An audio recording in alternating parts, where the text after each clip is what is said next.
Jumuiya yetu sote tuilinde, tuajibike, tuimarike. Umoja wetu ni nguzo yetu, idumu jumuiya yetu. Viwandani na hata mashambani, tufanye kazi sote kwa makini, tujitoe kwa hali na mali, tuijenge jumuiya bora. Jumuiya yetu sote tuilinde, tuajibike, tuimarike. Umoja wetu ni nguzo yetu, idumu jumuiya yetu. Thank you, Mr. DJ. Please take your seats.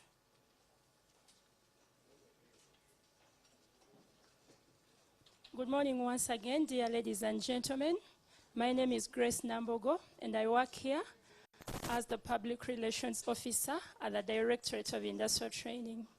On behalf of the Chairman, Industrial Training Council, our dear Dr. Joseph Muvawala, and on behalf of the Director DIT, Mr. Patrick Biakatonda, I take this opportunity to welcome you all to the Directorate of Industrial Training DIT, and all protocol is observed. We also take this opportunity to welcome our live audience who are watching us from across the country via UBC TV and NTV Uganda, most especially our colleagues here at DIT who are at home social distancing, and also the principals who are unable to join us today because of the prevailing circumstances. We are aware that the principals are watching from home. You're highly welcome. Today's ceremony is about the release of the Uganda Vocational Qualification Assessment results, which were conducted in the year 2019 by the Directorate of Industrial Training. We have a program already shared with you, members, and it shall run as follows. The arrivals are already done. The anthems are also done. We shall have a prayer given by Mrs. Joyce Chiwanka Okot, which under remarks, the opening remarks shall be delivered by the Chairperson, Industrial Training Council, Dr. Joseph Muvawala. Then he shall invite the Director DIT, Mr. Patrick Biakatonda, to give the statement of release, and then handover ceremony shall be conducted also. The doctor, our IT Chairperson, shall invite the Minister then, and then shall be followed by the Commissioner BTVET, Hajat Safina Musene, and then the representative of the Permanent Secretary, and then speech and official release of the 2019 UVQF assessment results by the Honorable Minister. Thereafter, we shall have a few questions from our colleagues from the press, and then we shall go back to the anthems, and then we shall close with a photo moment with the Minister. So right now, to begin the program, I kindly request Madam Pass, Mrs. Joyce Chiwanka Okot, to give us the prayer. Thank you. You can come. The microphone is here. Our chief guest, I would like to request that I open up my mask so that I can be heard audibly. Let's humble ourselves and pray. Our Heavenly Father, we just want to thank you, Lord, this morning. We thank you for this gathering, Lord, that we are here, Father, to release these results. We want to thank you for our leadership. We want to thank you, Lord, that they have been here working with us tirelessly. And today, Lord, we are going to release these results, and we pray that these results is going to have meaning in the lives of our students and the nation at large. We thank you, we glorify your holy name. We thank you that you've been able to bring everybody, Lord, for this release of the results. We give glory to you. In Jesus' name we pray. Amen. Thank you, Pass. Thank you, Mrs. Joyce. And right now, with much honor, please allow me to invite the Chairman, Industrial Training Council, our dear Dr. Joseph Muvawala, to deliver the opening remarks. Doctor, you're welcome.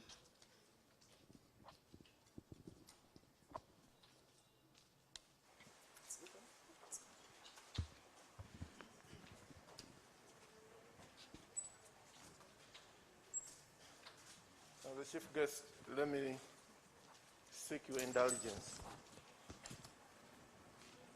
to remove the mask such that I can make these remarks in the most clear and concise way possible. I thank you for your indulgence. Good morning, ladies and gentlemen. Good morning, ladies and gentlemen. I am hoping that COVID did not affect your moods, but it looks like I am wrong.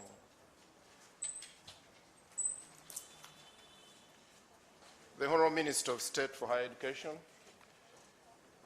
and our direct supervisor, here representing the Minister for Education and Sports, the officer in charge, acting Director for Higher Education, representing the PS of the Ministry of Education, the Commissioner of the most important commission I've always said, and I keep maintaining, which is Business, Technical and Vocational Education, my colleagues, members of the Industrial Council, the Director, the mighty Director, I will put that, colleagues from government organizations, the press, ladies and gentlemen. Honorable Minister, before I start, let me take this opportunity to introduce to you the team I work with in the Industrial Training Council. Otherwise, I will look like it is a one-man team. And today you are not able to see their faces. But I want to tell you, Honorable Minister, that they are all smiling.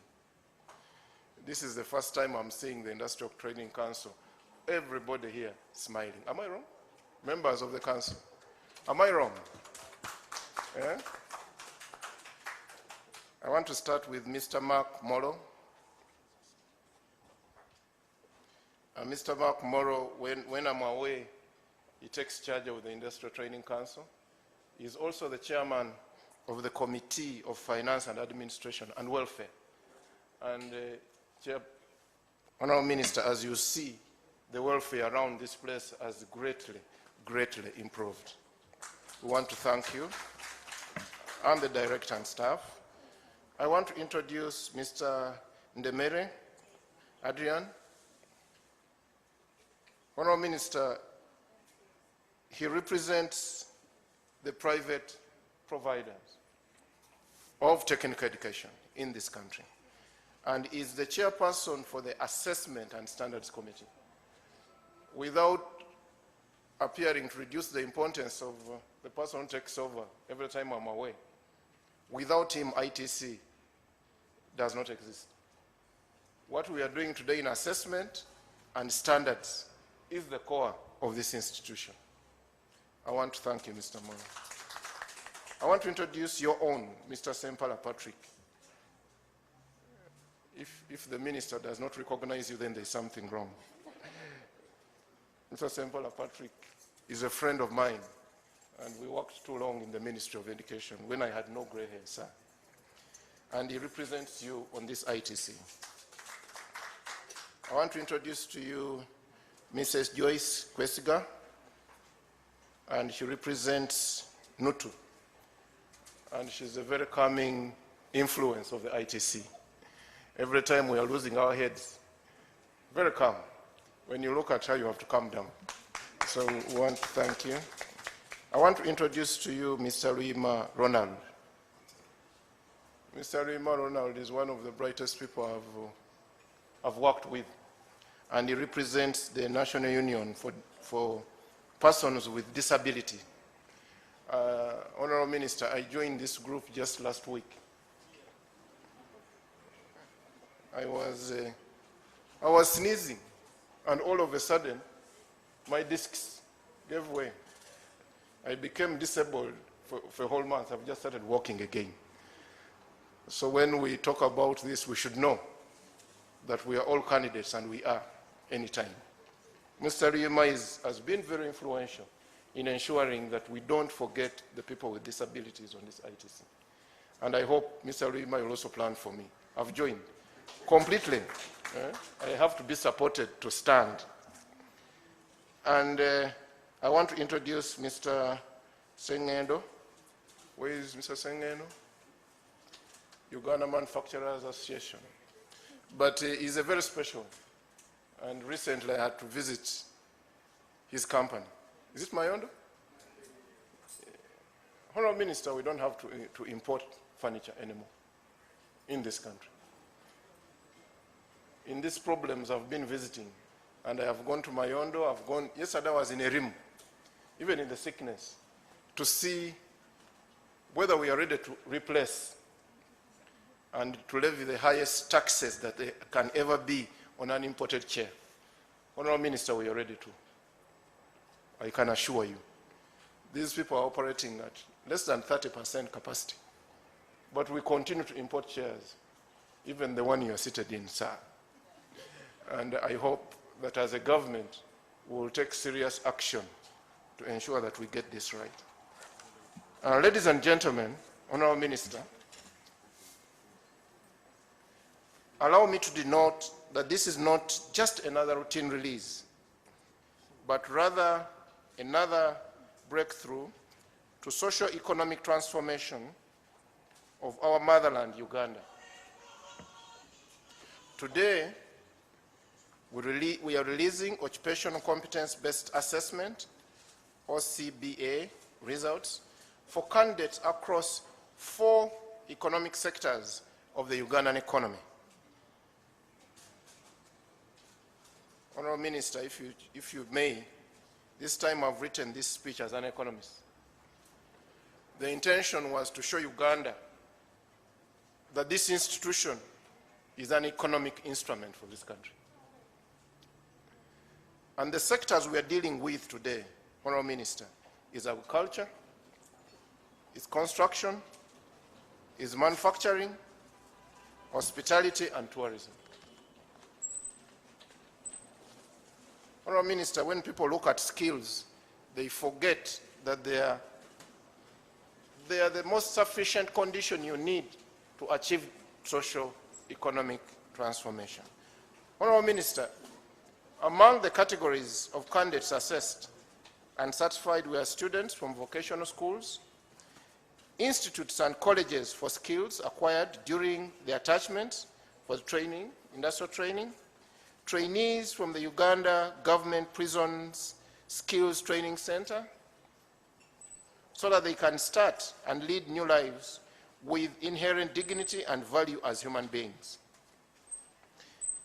Honorable Minister, we have employees of the National Water and Sewerage Corporation to deliver better services, workers of the Uganda National Road Authority to determine their employability. We have also assessed wiremen and domestic electricians under the Electricity Regulatory Authority, the ones we call Kamyufu. Honorable Minister, the moment we assess them, they cease to be Kamyufus. They are competent people. We assess their ability to perform. Honorable Minister, we have also assessed the presidential initiative on skilling the boy and the girl child in urban areas to reduce the urban crime, and in the refugee settlements to increase the chances of their absorption in the Ugandan economy, among others. Honorable Minister, allow me to add that when you look at the scope and the breadth of our assessment, and also understand, and the director is here, that 60% of your skills are produced in the non-formal and informal settings, it is critical that the ministry and government at that lays more emphasis in this country, in this area, if we are going to have a balanced development that we talk about. If we are going to have a balance between those that can go to formal and those that cannot go to formal. It makes DIT and this institution, whatever name it will take when the restructuring is done, whatever name it will take, the principle is that it will exist. And whatever name it will take, it makes it the balancing institution for this country. It makes it the institution that recognizes that you can learn from anywhere. What we call prior learning. It gives a second chance to those who have learned in conditions that are different from the ones we are used to. Honourable Minister, we are hoping, and I will be telling your staff, because Honourable Minister, this is my second last release, I will not be here again after next year. By law, I would have wished to, if it could be amended. Honourable Minister, allow me to specifically remark that one, the assessment and certification of wiremen under the Electricity Regulatory Authority has not only increased efficiency of electricity usage in the country, but has also gone a long way to save lives that we could have otherwise lost due to electrocution and as a result of poor workmanship. We have all built, Honourable Minister, but how many of you ask your wiremen for their certificates before they wire your houses? Honourable Minister, we are moving towards a direction where you should stop as a government anybody working in this sector without having been certified. Because the capacity exists in your ministry to certify anybody for less than 100,000 shillings. Resources exist in the budget, and I want to thank the Commission and Director. They give us these resources to certify people. There is no reason why we should have people who are not certified, whose competence we don't understand, to do the most important noble function. No wonder, Honourable Minister, the failure to regulate or the weakness to regulate, we can now see falling buildings, we can see buildings burning every day. And the Ministry of Education has been the biggest culprit. We have seen Gayaza High burnt twice in less than a year. Many of us saw the Budo Junior case, we can't forget. So we think that as a Ministry of Education, we have the competence to assess. We have the assessors, we have the capacity. Honourable Minister, we are requesting that dualism in this sector stops. We don't have that authority. Our authority is to deliver for you the services. Honourable Minister, the employees of National Water and Sewerage Corporation who joined the corporation as trench diggers now have certificates.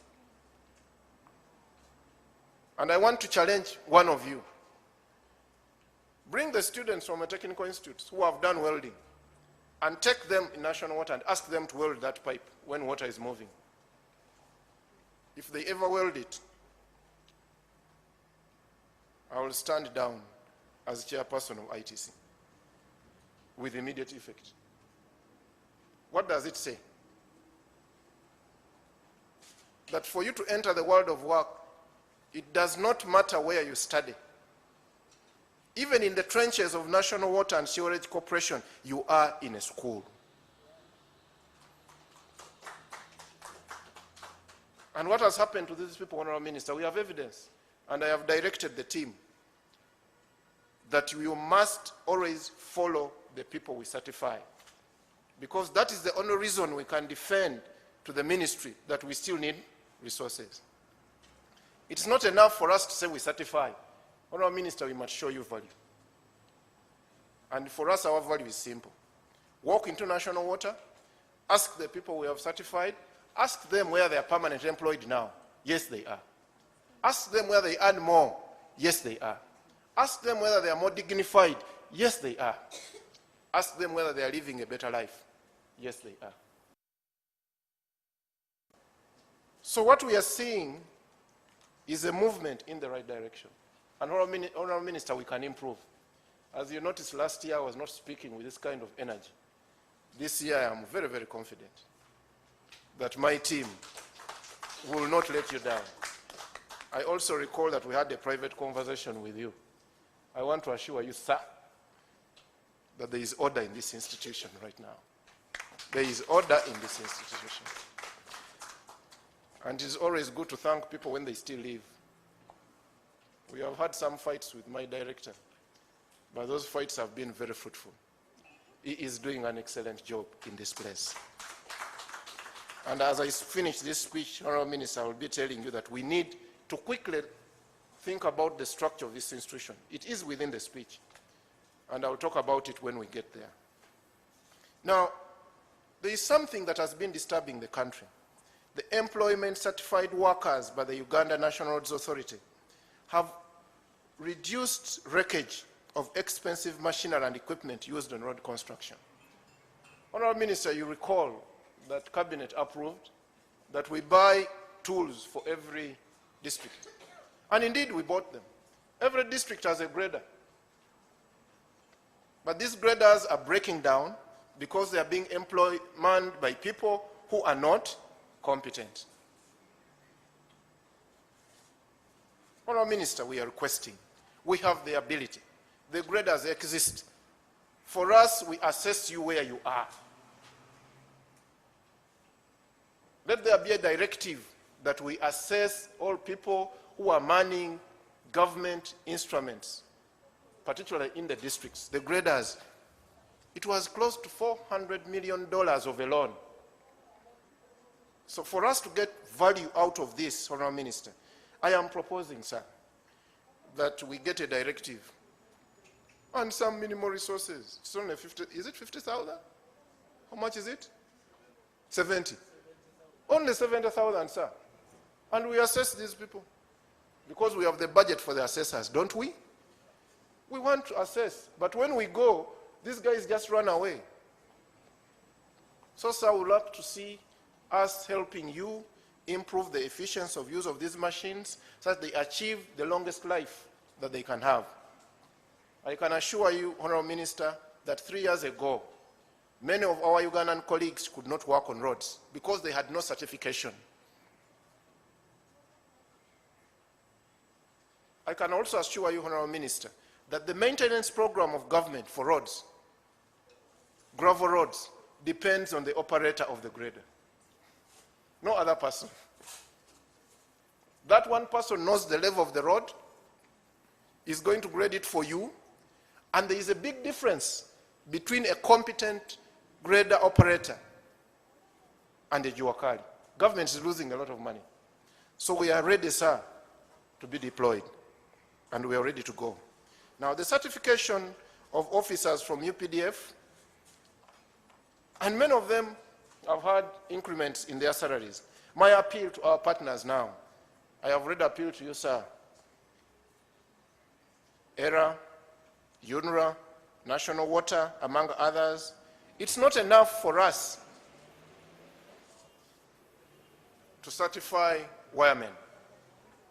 These wiremen, there must be a structure in government of checking on what they do in people's houses.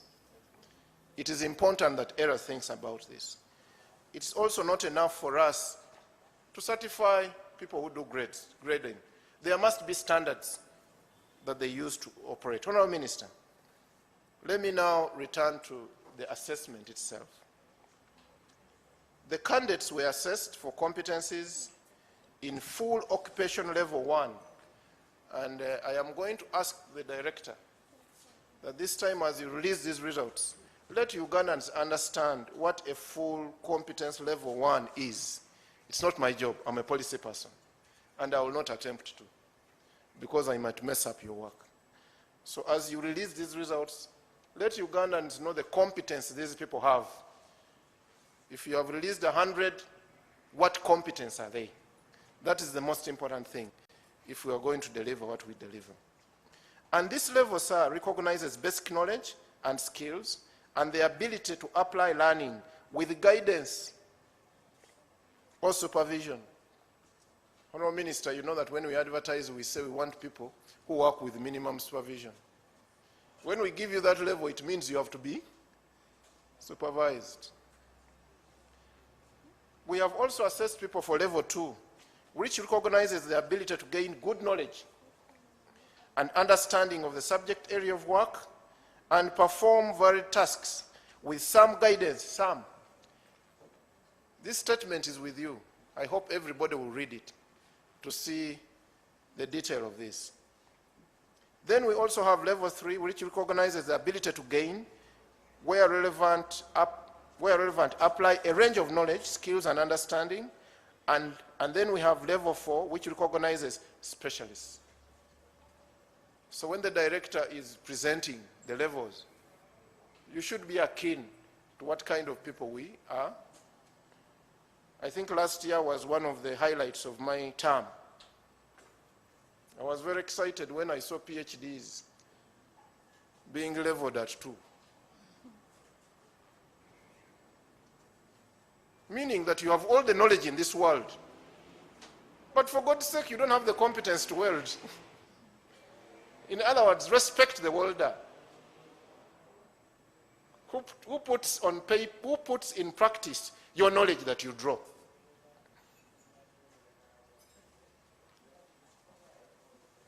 Honorable Minister, in terms of gender responsiveness, the manufacturing subsector registered the highest number of female candidates.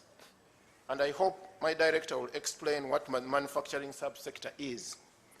And those of us here, when you look at this, we have a list of the occupations that we assess currently.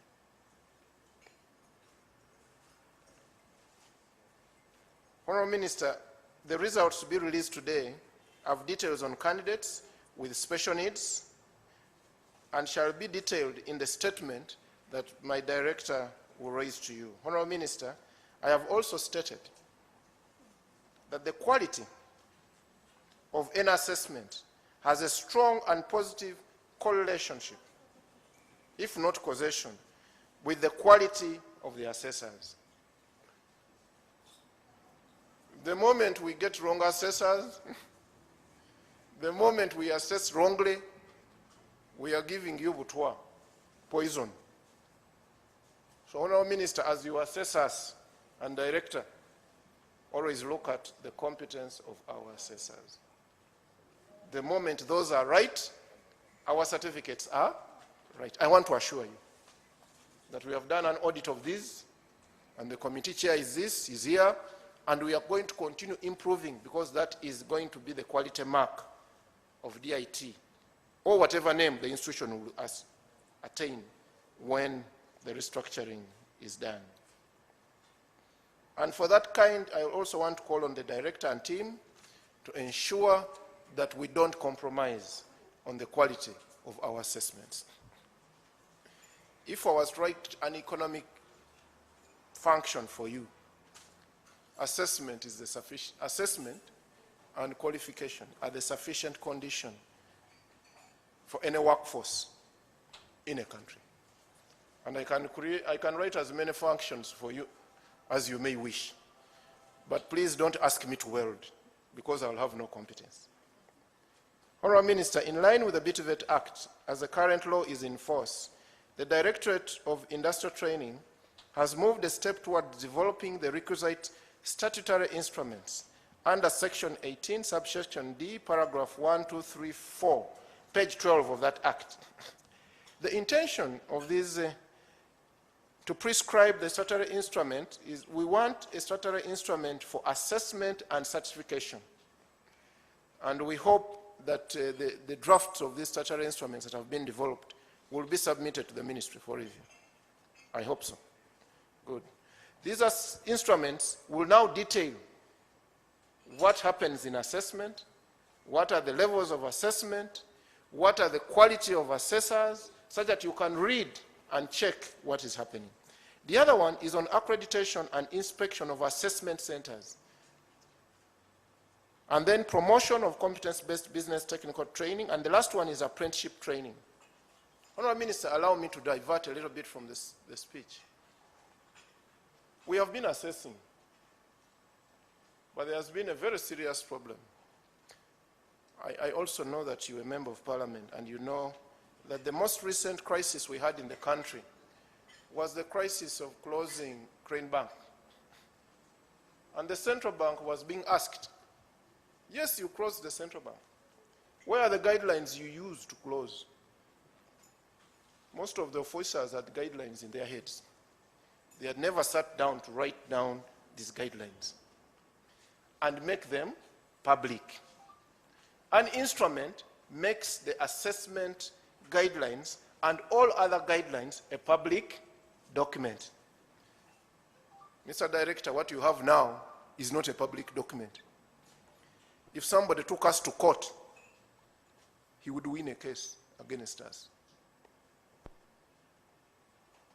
And Honourable Minister, for the existence of this institution, 1971, is it? 1972, there has been no instrument issued by the ITC. That is a major failing, which ITC now, the current one, wants to address. And 4 of them, of those instruments, are ready. And I want to thank the technical team, the assessment team. I hope now you have done all those legal consultations. You now must do our mother ministry. And I hope you will submit all those to ensure that we are in line with policy and that we are not doing things outside the law. Honourable Minister, we are very obedient servants here. I want to inform you, sir, that we have them in place. And let me take this opportunity to congratulate you, Honourable Minister, and the Permanent Secretary, and the Commissioner, because I saw you the signatures, for accomplishing a very fundamental milestone of having a TVET policy for this country. Honourable Minister, as you know, I am, and I'm not bragging, I am quite an accomplished planner in this world, not only on the continent. Yesterday we were celebrating Black Lives Matter. I am one of those.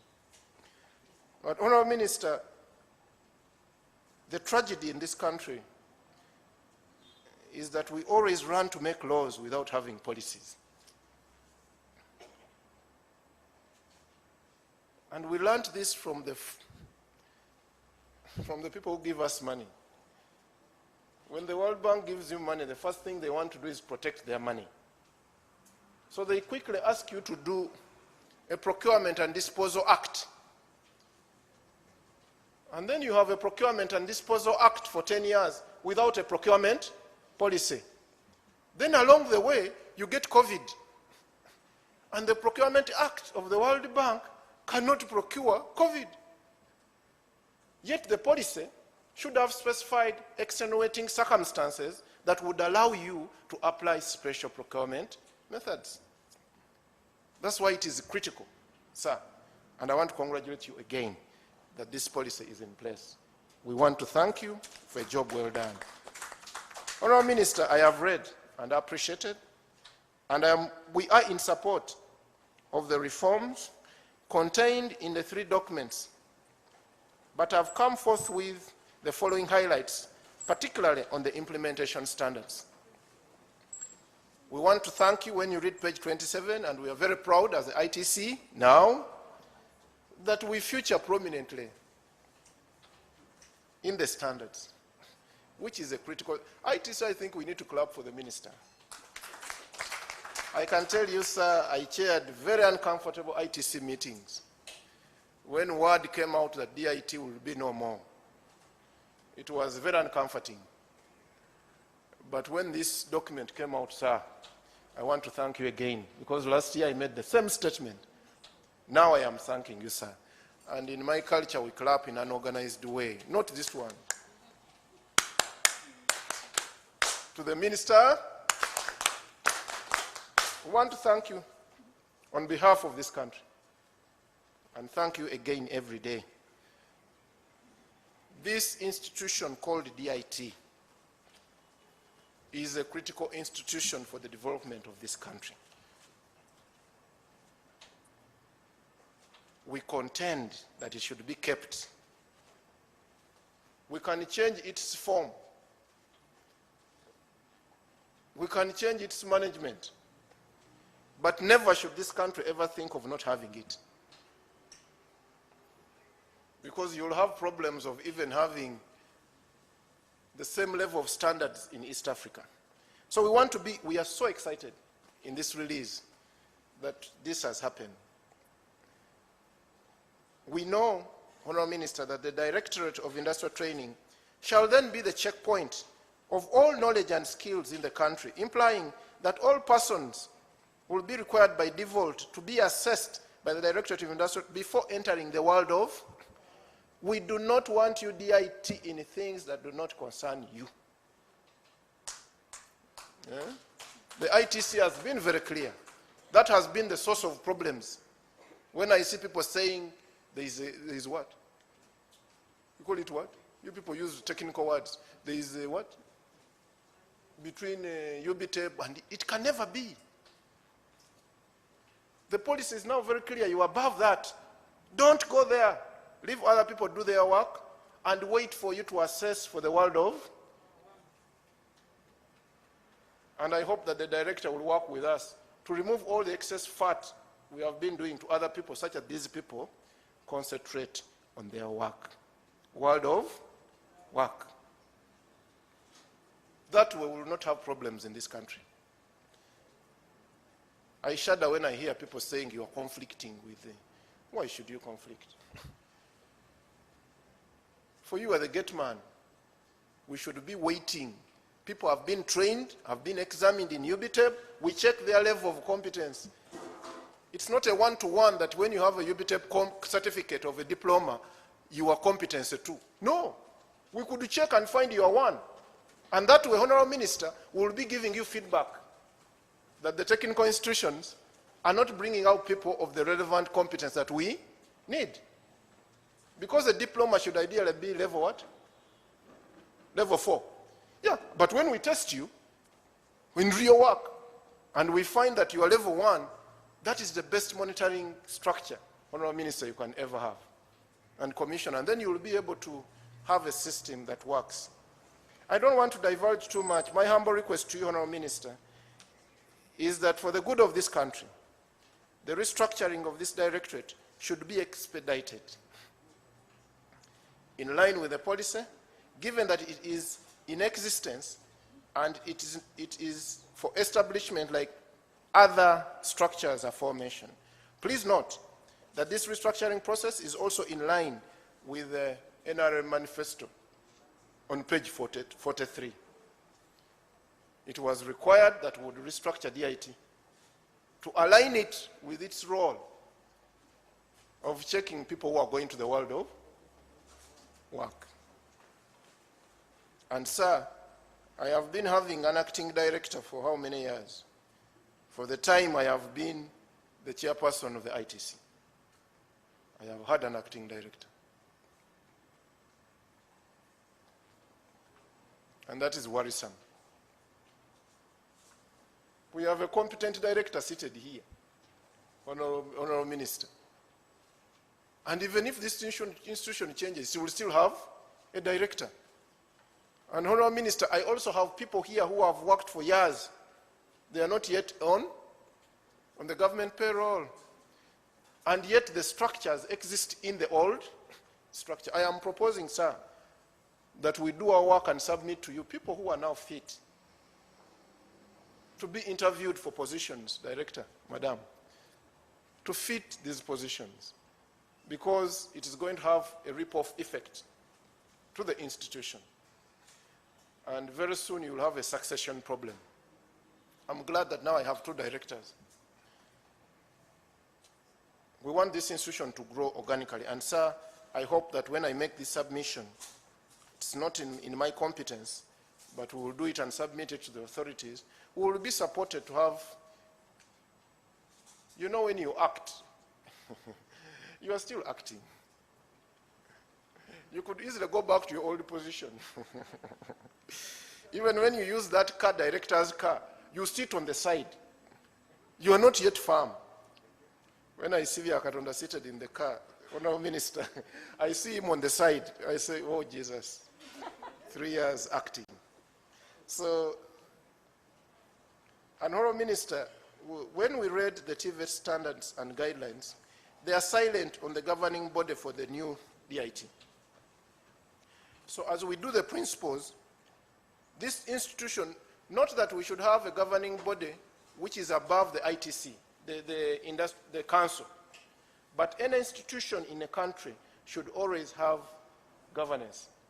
Kind of a small board, whatever you call it, which will manage the institution on your behalf. Because you do not want now the council to dive out of its regulation work to start managing other institutions. So as we do the principles, I think it is important that we provide a subordinate council, whatever name we call it, but subordinate to the main council. And since I'm a very good subordinate, I could lead it again. But, Honorable Minister, I conclude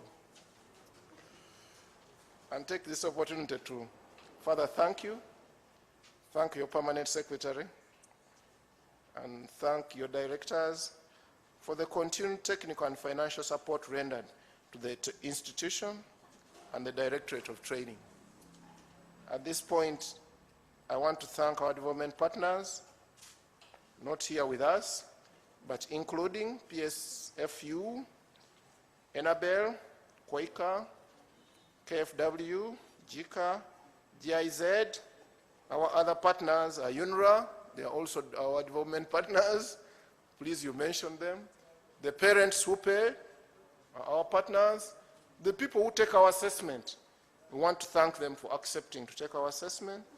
I want to thank the press and the media, the Uganda Police, other security agencies, assessors, heads of assessment centers, parents and guardians, experts from the industry, most of whom not here with us because of this COVID thing, and for their valuable support to the Directorate.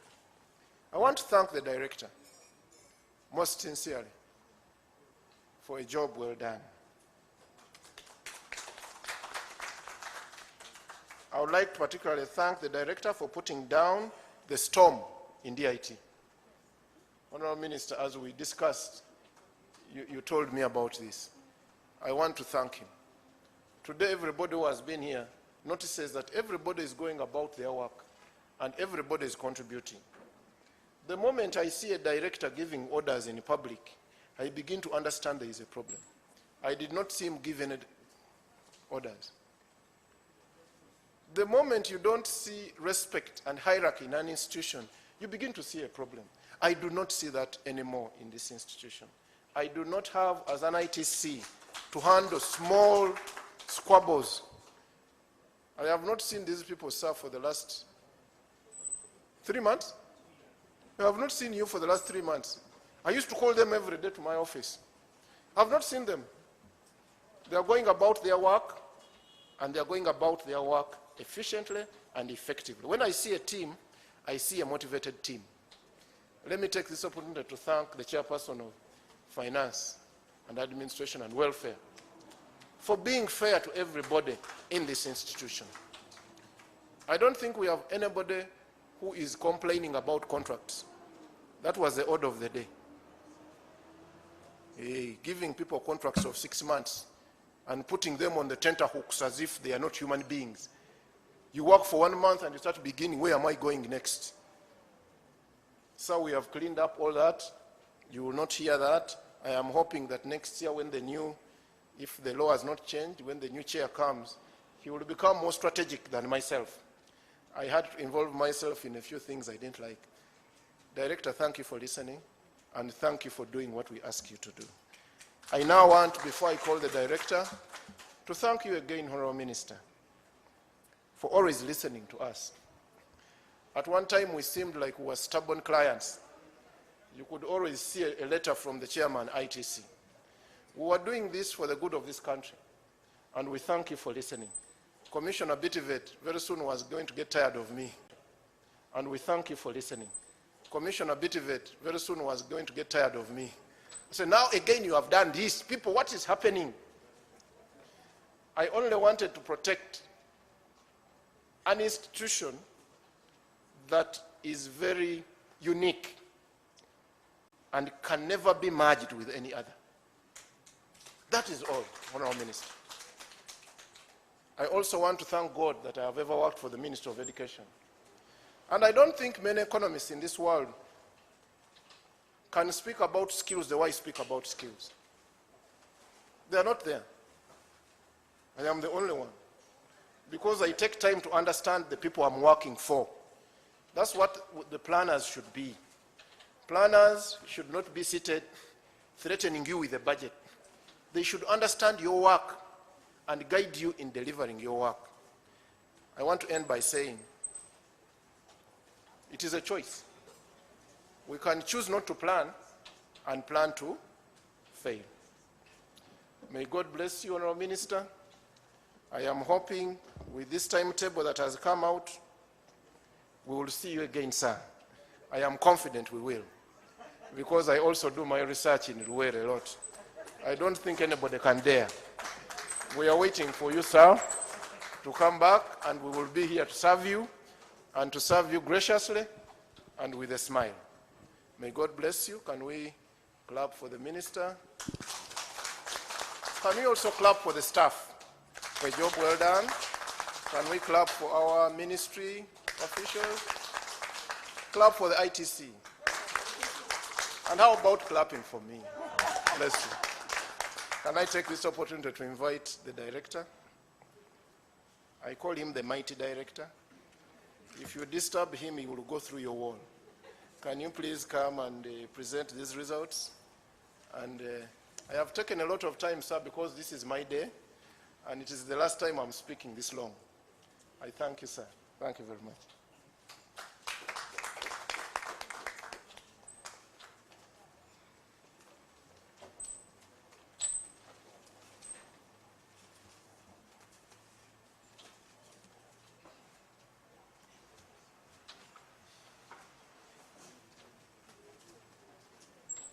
Honorable Minister, allow me to adjust the mask because my speech is wrong, so such that I can read it properly. Honorable Minister, the release is for occupational-based assessment. We have full level and we have modules.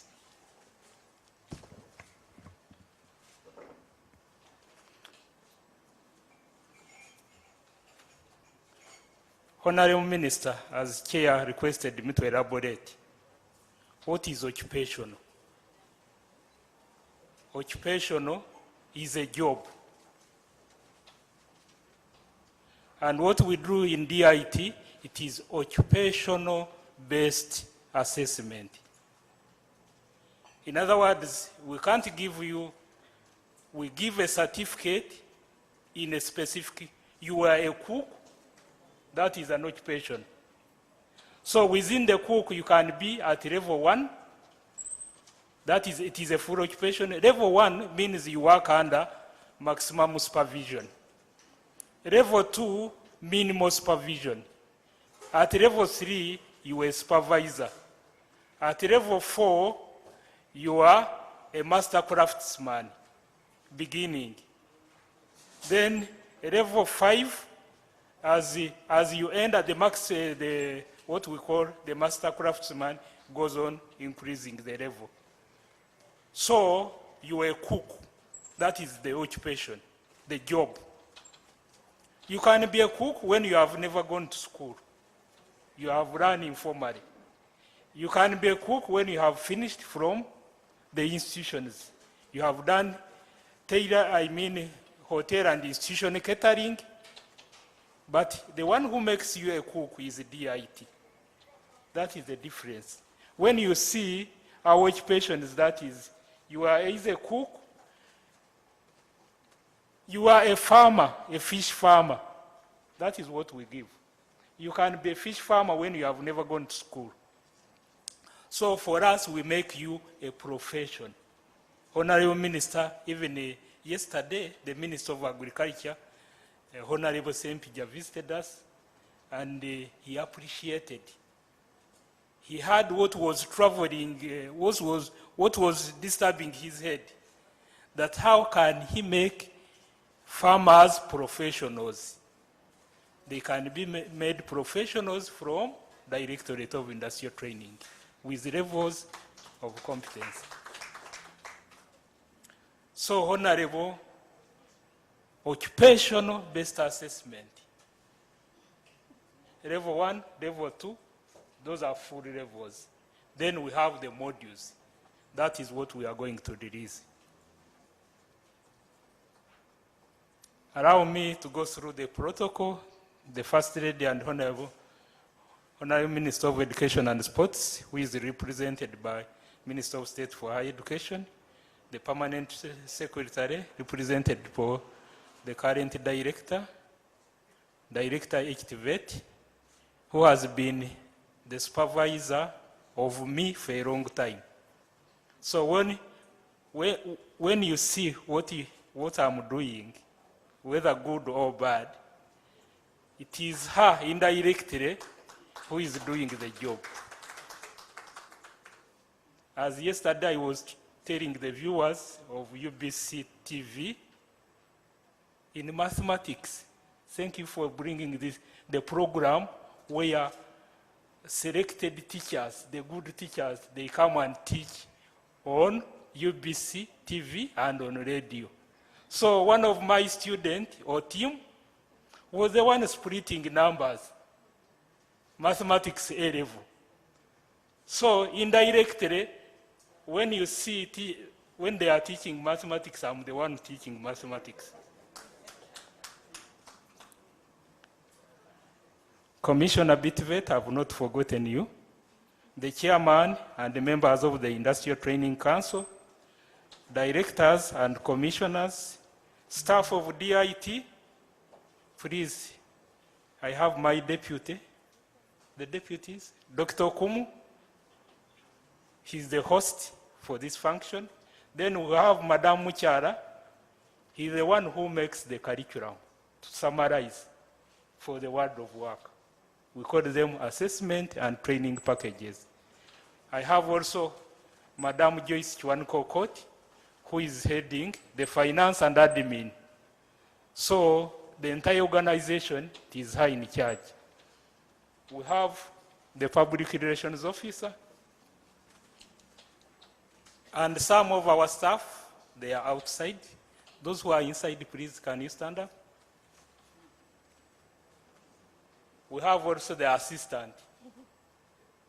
Honorable Minister, our staff are highly trained and they are sponsored by the Industrial Training Council. The ones you see, they are trained as marketeers by Uganda Management Institute. Because our role is to market not only DIT, we can even market the entire BTVET. So, Hajat, you can always borrow our services. Honorable Minister, the Directorate of Industrial Training, with pleasure, presents to you the results of 2019 occupational assessment for full occupations, that is level 1, level 2, level 3, and level 4, and modular assessment. This is in line with section 14H of the BTVET Act, which clearly mandates the Directorate to assess and award Uganda Vocational qualifications. I'm pleased to report that this is the 9th series of the occupational-based competence results under the Uganda Vocational Framework to be released by the Directorate. Honorable Minister, the total candidate. A total of 62,772 candidates registered for 2019 UV12 full occupation. That is level 1, level 2, level 3, and modular assessment from 1,089 assessment centers in 75 occupations, compared to 45,957 candidates from 1,006 assessment centers in 61 occupations, which was done in 2018.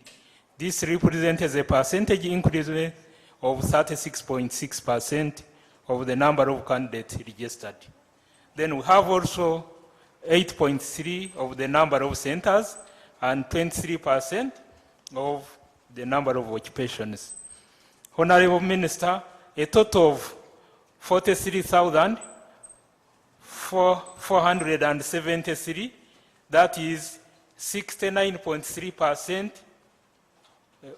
are female candidates, and 19,299, that is 30.7%, are male candidates. Honorable Minister, you are seeing a very big number of female here. Compared to the female, we had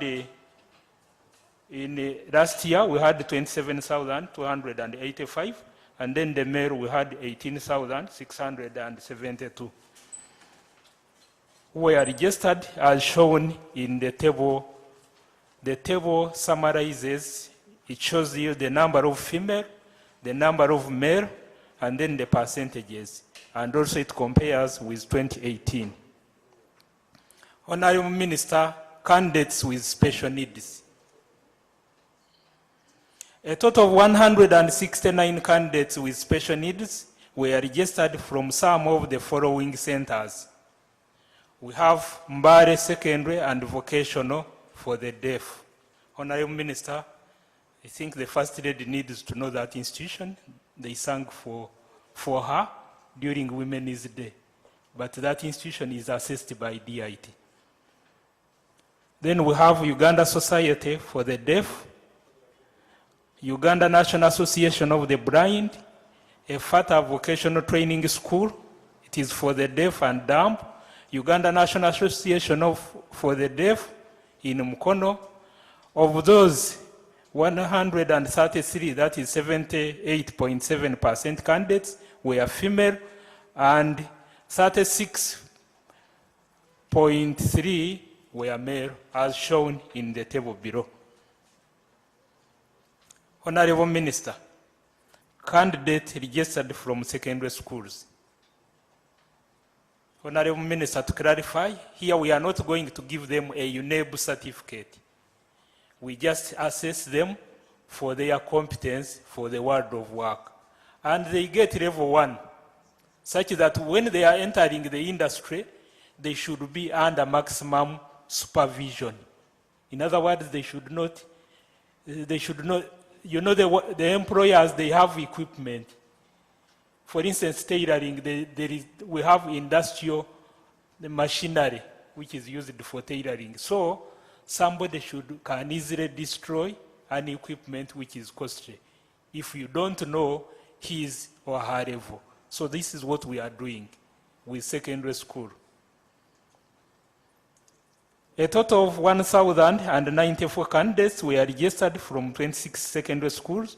Of these, 557, 50.9% candidates were female, and 537, 49.1% candidates were male, as shown in the table below. These candidates were assessed at level 1 in senior 3. Honorable Minister, our level 1 is comparable. I cannot equate. Is comparable to A level, I mean to O level, senior 4. Then our level 2 is comparable to A level. However, it is also comparable to certificate 2. Our level 3 is comparable to advanced certificate. Our level 4 is comparable to a diploma, level 5 to a higher diploma, level 6, that is comparison. They are not the same. However, our qualifications are recognized both in the world of work and in the education system as per the BTVET Act. So, Honorable Minister, we have also categories from the primary schools. Honorable Minister, what allow me to open this law, the legal framework? What we are doing is within the law.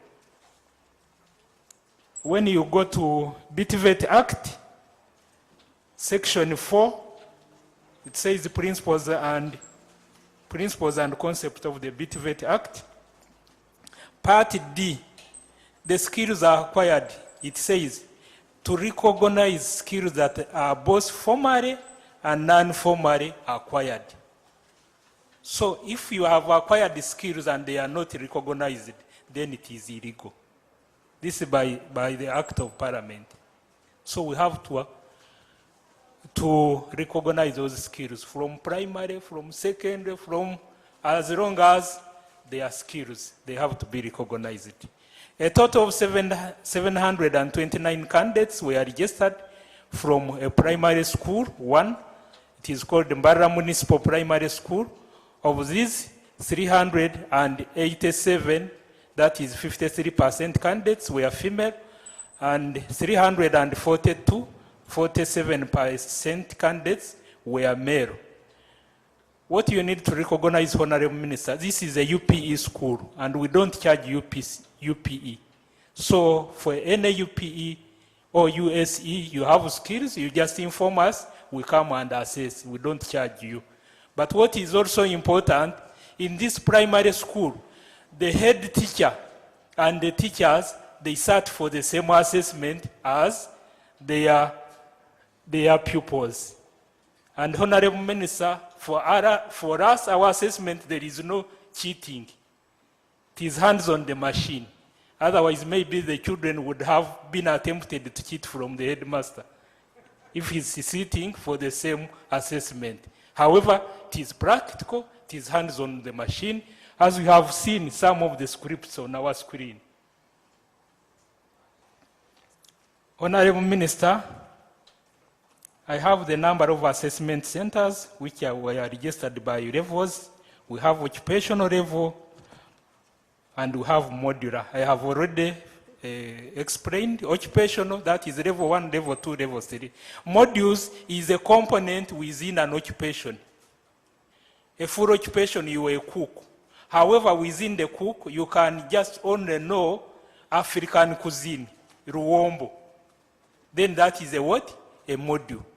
But after getting those modules, before you get a full occupation, then you need to get all the modules in the occupation. Then we start with level 1 and as we go up. Honorable Minister, I have also shown the number of candidates for occupational assessment. Full occupation 11,520 and modular assessment 51,252. Honorable Minister, a total of 11,520 candidates registered for occupational assessment. 6,015, that is 52.2%, were registered for level 1 occupation. Then 5,210 were registered for 45.2 candidates. Then we had 176 candidates who registered for level 3. Then occupational assessment at level 4, 116 candidates registered for level 4 are shown in page 6. Honorable Minister, as you go up, the number is still reducing. Why? Controlling of quality. The base keeps on what? Narrowing. However, from level 3, they are mainly in the industry setting, the actual one. That is where we do the assessment from. Honorable Minister, out of a total of 11,520 candidates registered for a full occupation assessment, 5,177, that is 40.9%, were female, and 6,343, 55.1 candidates were male, as shown in Table 7. Honorable Minister, for the modular assessment, a total of 51,252 candidates registered from 544 assessment centers and 4 economic sectors. Of these, 38,296, that is 74.4% candidates, were female, and 12,956, that is 25.3% candidates, were male, and as shown in Table 8. Honorable Minister, we have sectors, we have agriculture sector, we have construction, we have manufacturing, tourism, and hospitality. As His Excellency stated, the first three are the real economy: the agriculture, the construction, and the manufacturing. Then the tourism and hospitality, the other economy, the second one. But what to note, Honorable Minister, under the manufacturing sector, we registered the highest number, that is at 23,588, constituting 46.0% of the total number of the registered candidates.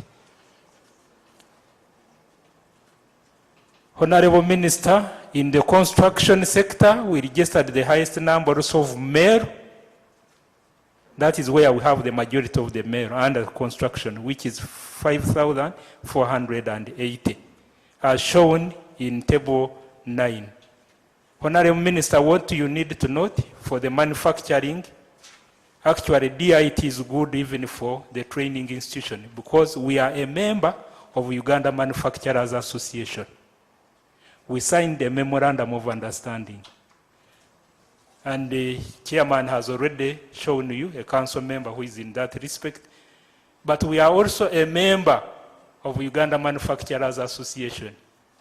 We have a commercial building in Yuma, showground. We don't pay rent, we earn rental income.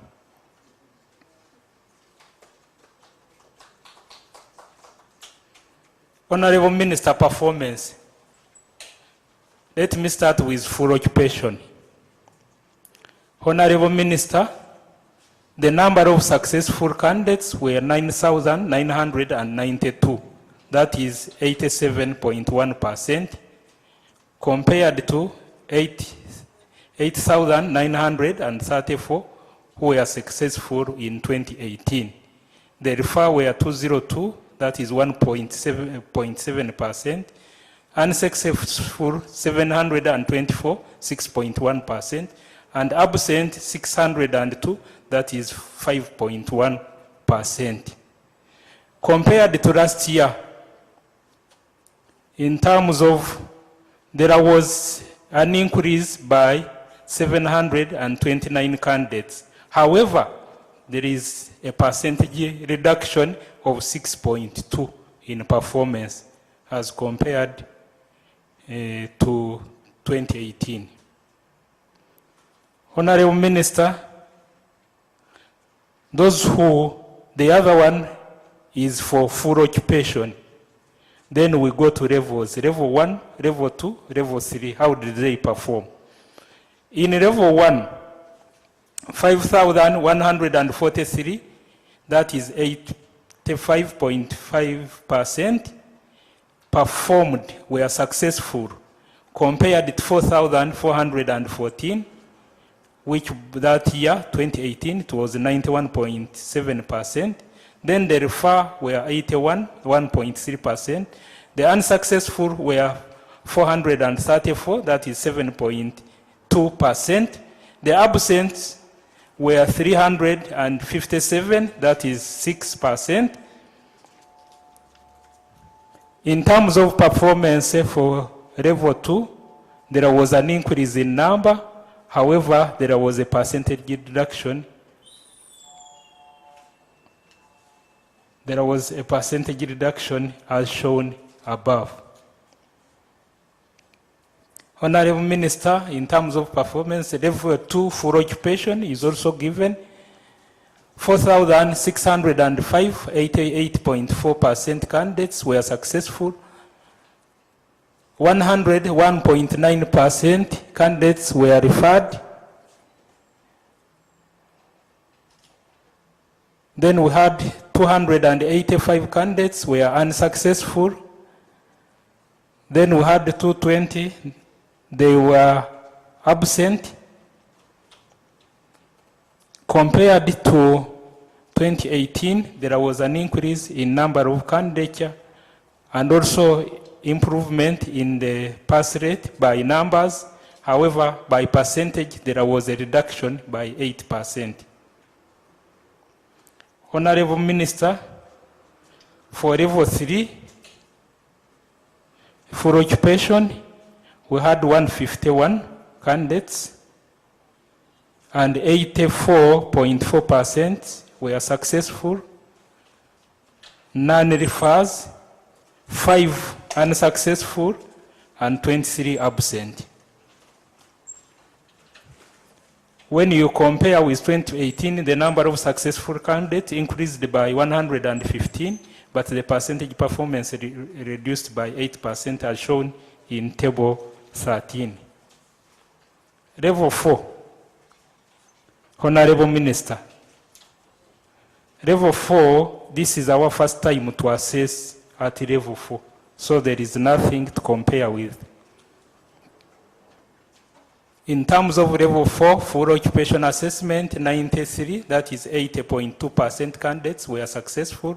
21, 18.1% candidates were referred, were unsuccessful, and 2, that is 1.7% candidates were absent as shown in table 14.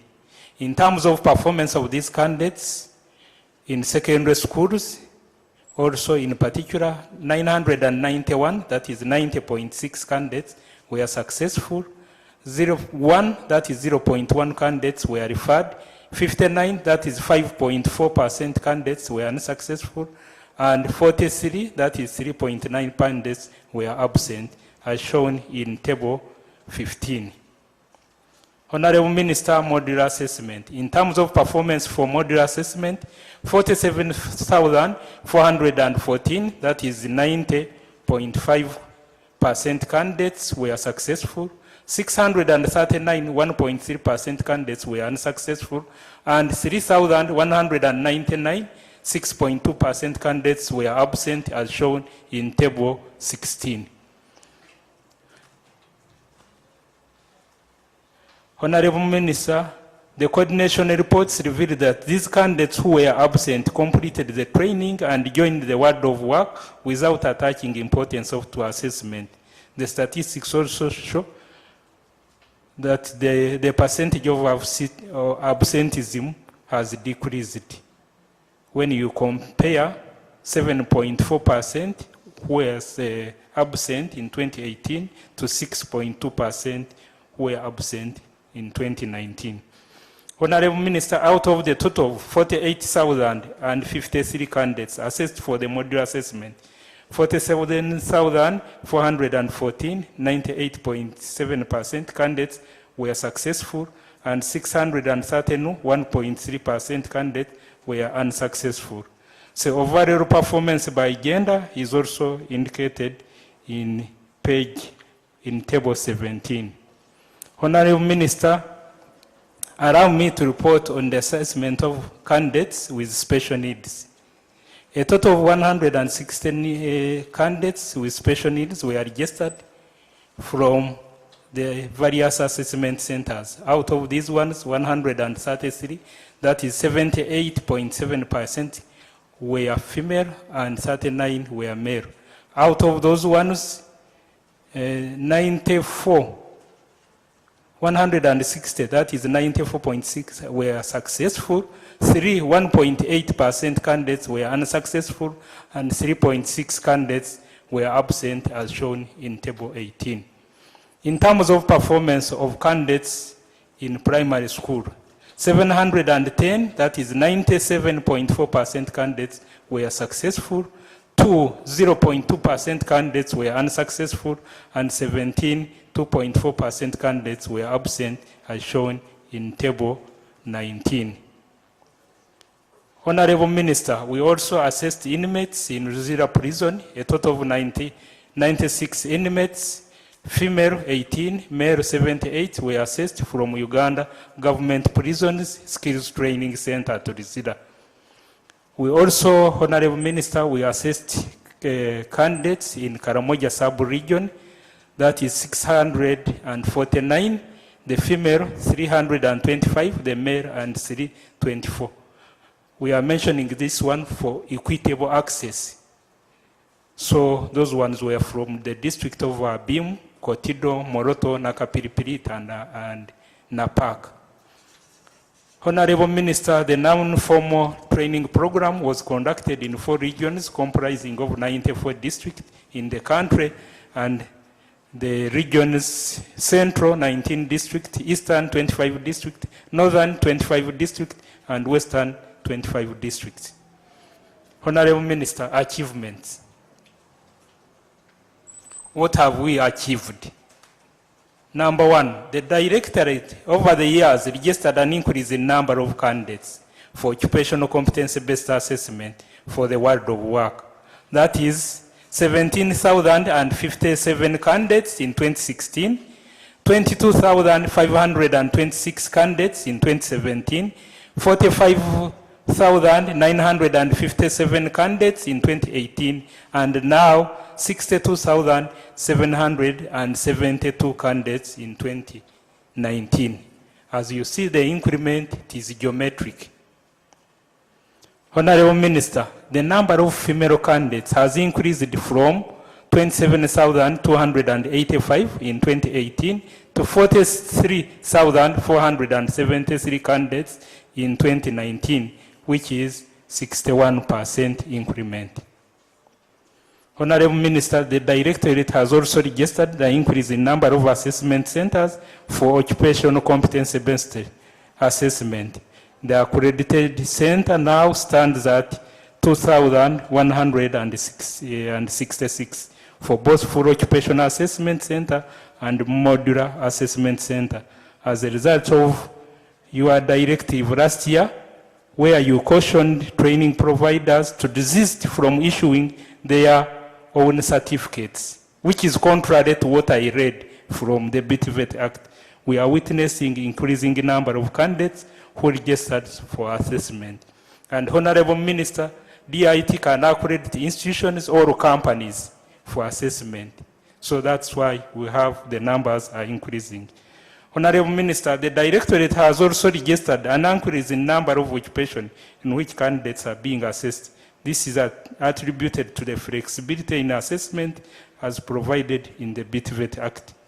Honorable Minister, DIT has developed standards for tourist guide, entrepreneur, mechatronic technicians, level 4, diagnostic technician, and industrial electrical technician at level 4. A total of 14,800 assessment and training packages, ATPs, were printed in various occupations. Honorable Minister, the assessment and training packages are like a curriculum, but it is an industrial-based curriculum, or call it a trade test curriculum. It is a booklet, and it shows what is to be done, and it follows the same process of DACAM. The Directorate has also continued to assess and certify workers of National Water and Sewage Corporation. The increment in years, in 2017, they were 2010. 2018, there were 227 candidates. In 2019, there were 332.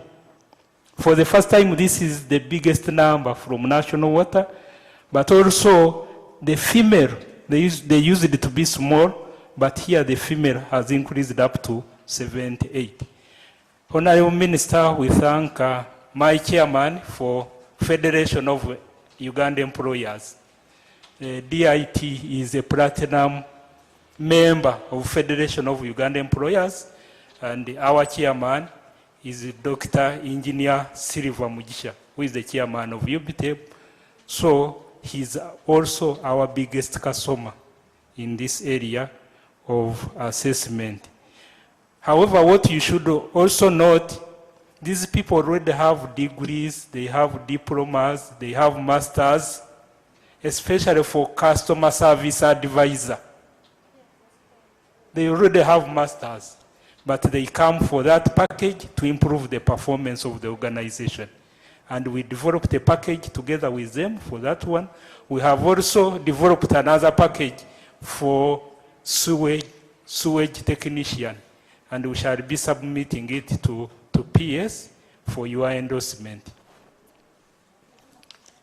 Honorable Minister, the Directorate also assessed and certified workers of Uganda National Roads Authority, and my chairman has also already talked about it. Honorable Minister, the number of secondary schools have also increased. We had 15 in 2018, 27 in 2019. Now, the ones who had registered for this year, they are 53, including one of the first school on the list is the Chairman's School, Usoga College Mwiri, also registered for DIT, Trade Test Assessment. Honorable Minister, what you should note, we are also the partner in the lower secondary curriculum. However, that assessment will come around 2022. So these ones, they prefer to have that package to guide them when they are entering the world of work. We also assessed and certified pupils of Mbara Primary School, as I have also mentioned. The director also assessed and certified the wireman, domestic electrician. We assessed a total of 335. Honorable Minister, we have a contract to assess like 4,000, the CAMUFU. So what we are doing is operation by CAMUFU. And Honorable Minister,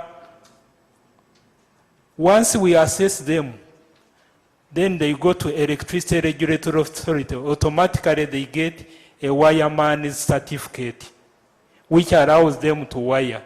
Because here we categorize, these ones are for domestic electrician.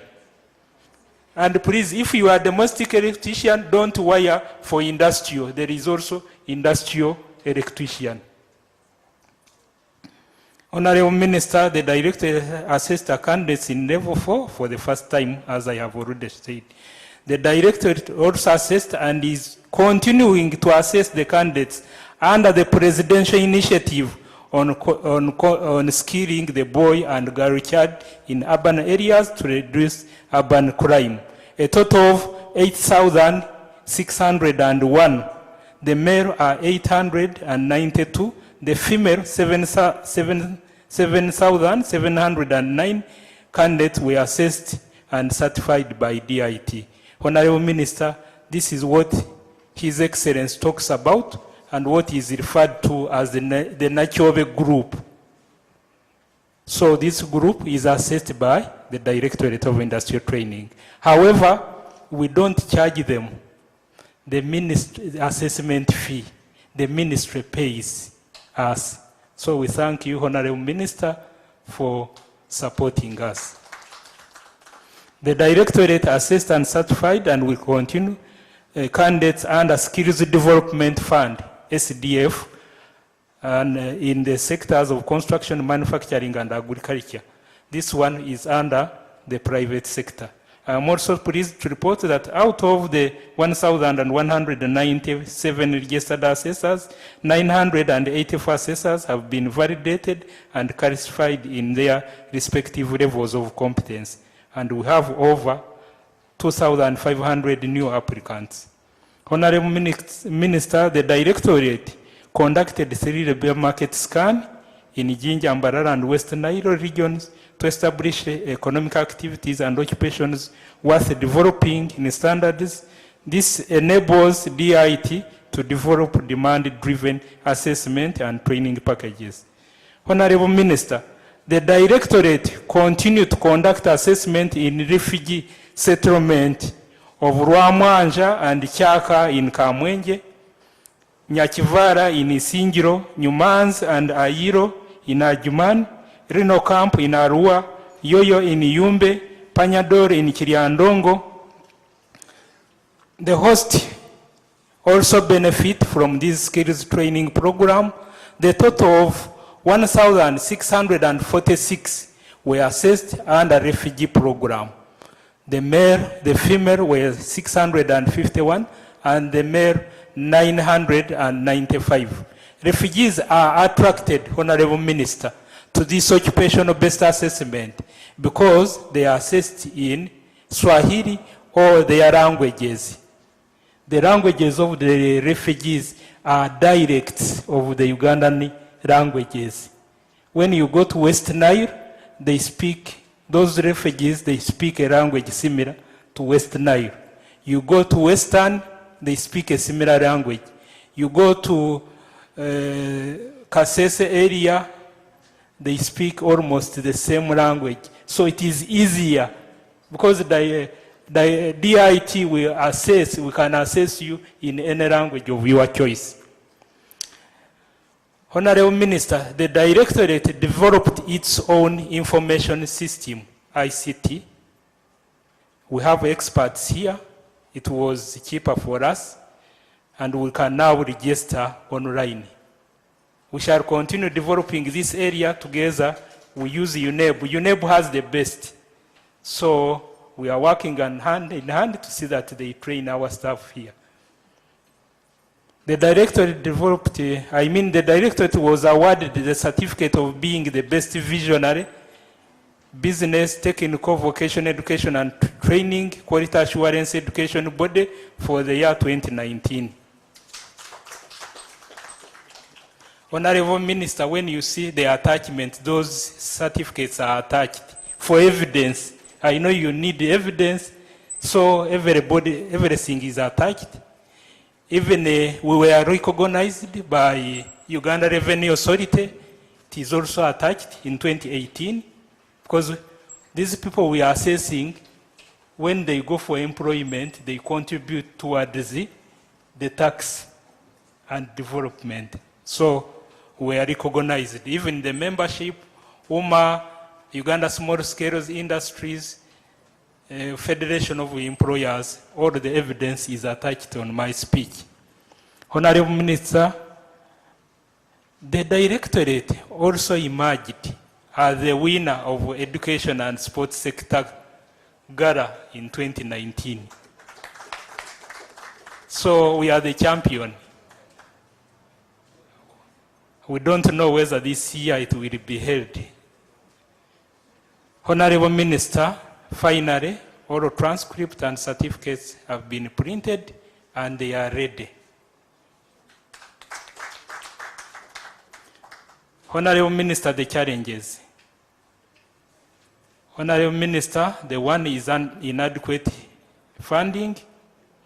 We appreciate we are receiving subvention for all the activities.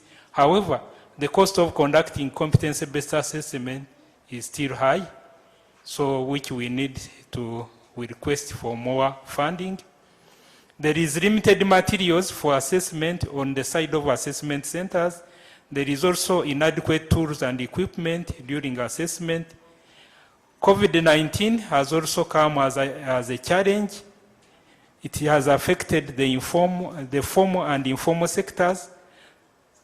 Some of the organizations like ESPEDA, which is sponsored by Ministry of Education and Sport, completed the training, but the assessment has not been done for this year.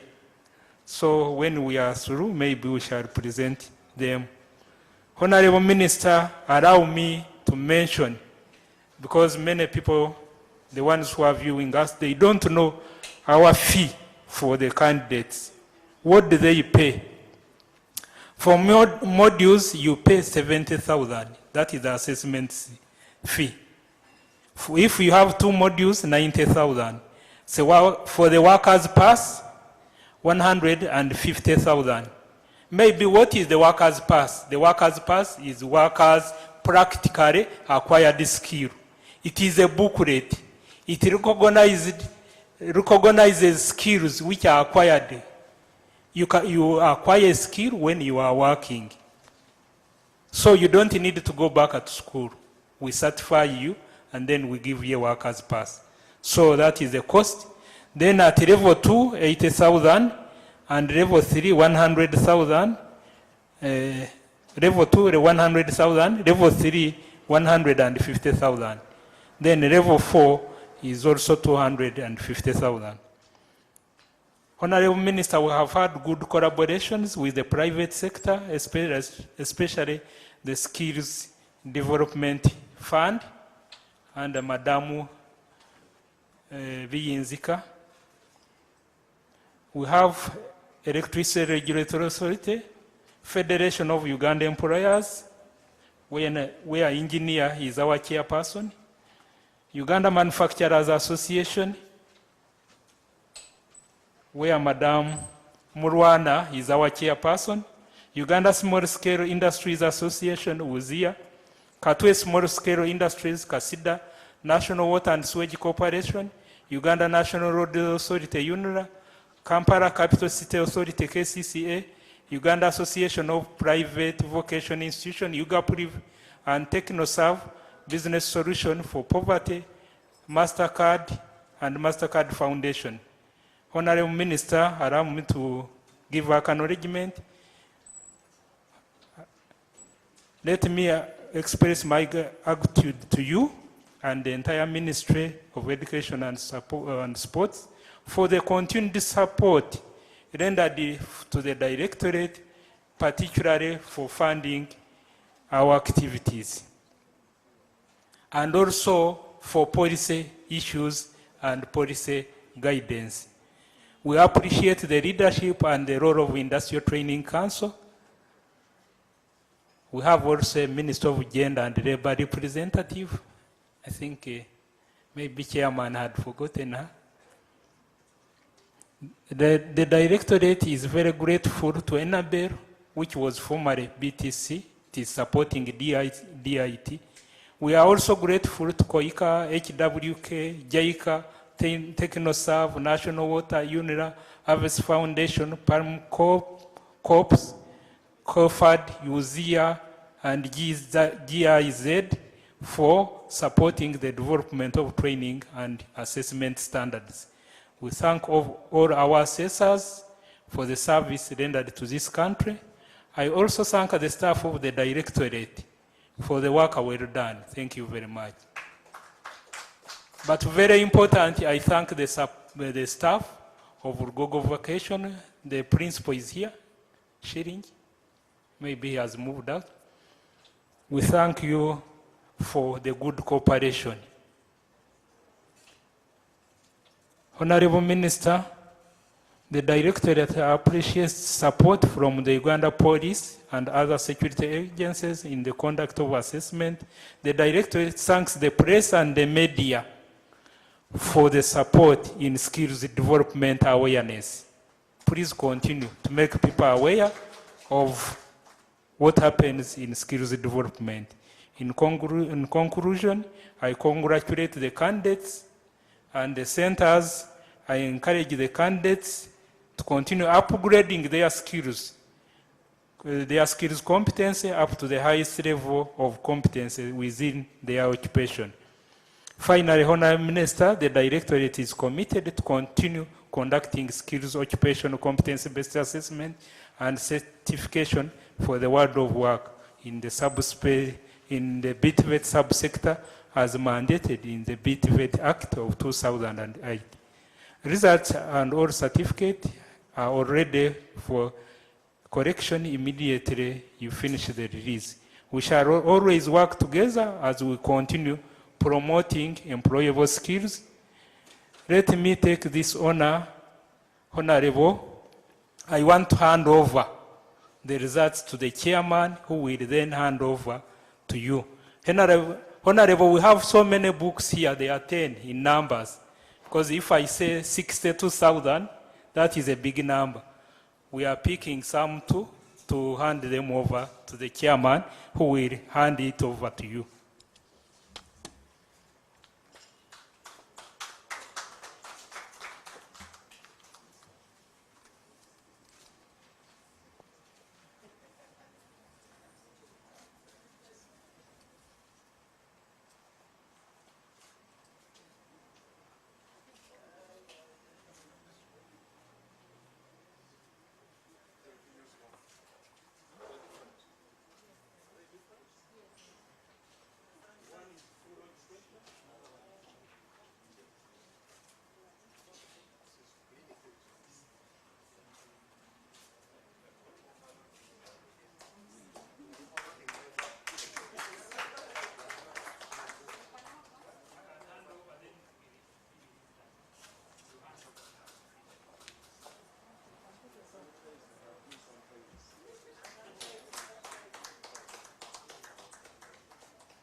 Honorable Minister, this is the time for you to make some comments, your comments, such that they are covered live, and then we will do other things after you have made your comments. Let me take this opportunity quickly to tell you, sir. Yes? Oh, I will hand over to the PS.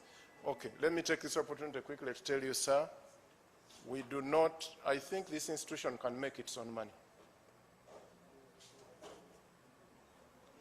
Director, that should be one of our KPIs. We can make our own resources. We don't have to burden the minister. He already has enough problems. I am aware that we are cutting the budget now. So requests for further funding are not very acceptable. So the director is going to work very hard. We have the capacity. There are people who want to take these assessments, and we will look for our own money, in addition to whatever little the ministry will give us. Lastly, Honourable Minister, I have been assessing your budget, and I want to take this opportunity to tell you this, that in this country, you will not be able to deliver skills with the national budget.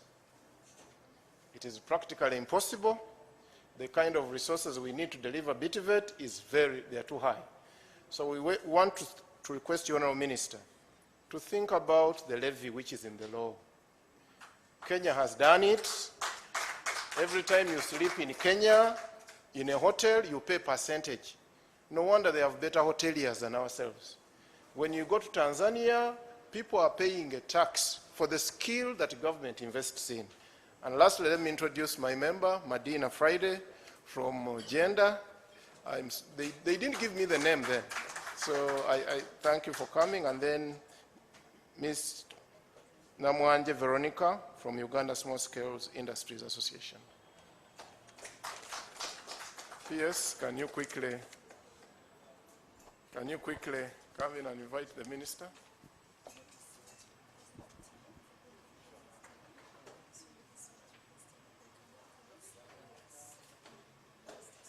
No, the protocol. It is just a second. The BTVET calls the PS calls the minister. It will take a second. It won't be long. Can UBC kindly bear with us? Yeah, it is going to take a second. But I have to respect my bosses in this endeavor. Thank you very much, Chair of ITC. The Honourable Minister of Education and Sports, protocol observed because of time, ladies and gentlemen. Honourable Minister, I have about 3 roles to do this morning. One is to officially introduce Dr. Jane Egao Oko, who is my immediate supervisor, acting director, higher TVET. And we all know that before we went for COVID, Mr. Robert Ochenji was the director, and he retired, and now Dr. Jane has taken on. Two, I want to introduce the principal for UGAPRIV as a good pattern as we manage COVID, and the Honorable Minister yesterday we informed you that we are doing a lot of consultation. Mr. Odian stand up for recognition.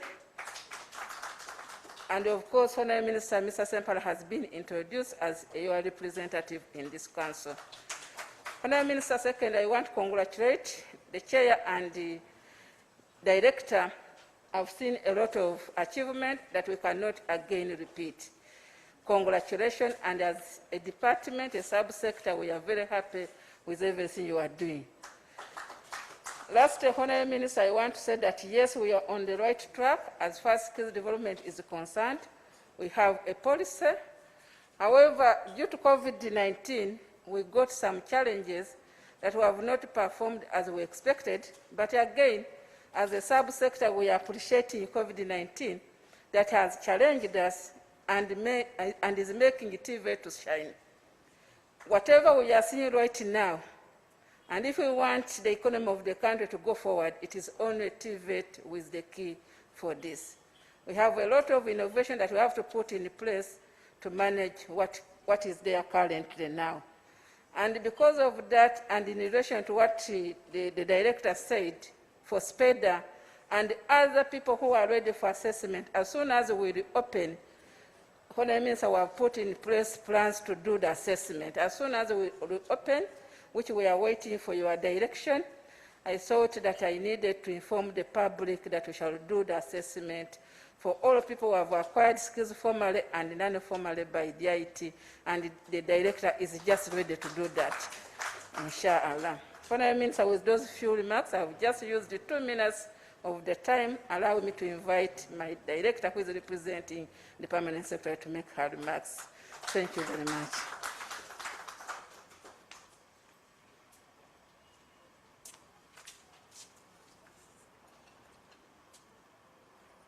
Honorable Minister of State for Higher Education representing Mama, colleagues from the Ministry of Education and Sports, Chairperson and members of ITC, Director and members of staff of DIT, all invited guests, ladies and gentlemen.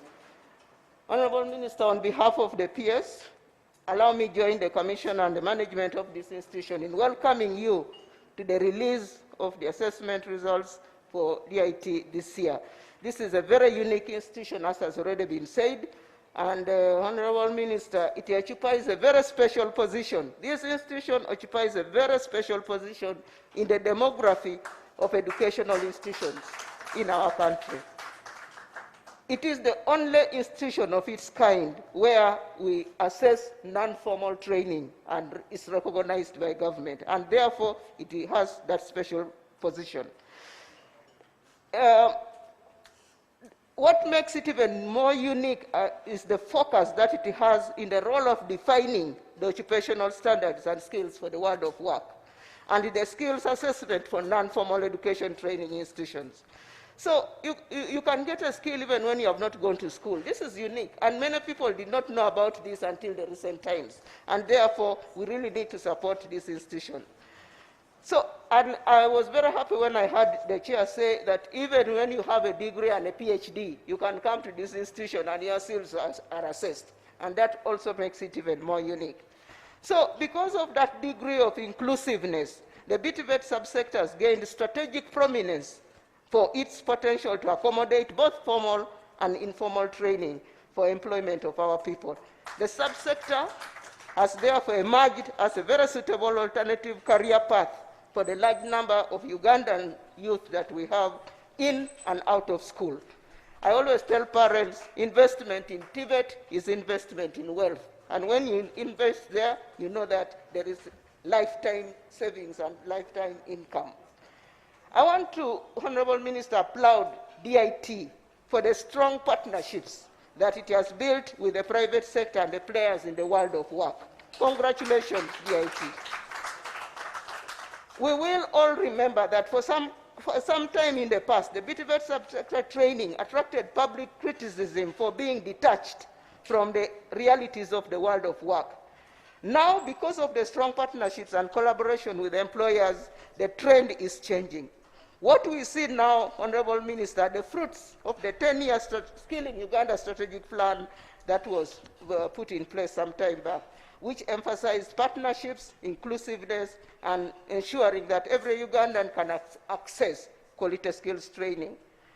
Allow me in a very special way appreciate the dedicated leadership and efforts of the technical team at this institution. I want to acknowledge and appreciate the great leadership of the director. He has exhibited in executing the mandate, the functions, and ensuring the visibility of this institution. Honorable Minister, sometime in the past, not many people knew what DIT does.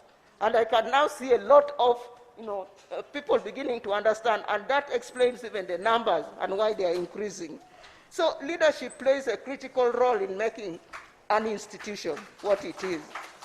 And indeed, the director here has proved that even with little, so much can be done, and he has done it. I want obviously to add and thank the chairperson and members of the council very much for the support that you have given the director that has made him perform. On that note, Honorable Minister, I want to thank you so much for coming again to perform this function, and it's now my pleasure to invite you to talk to your people and release the results.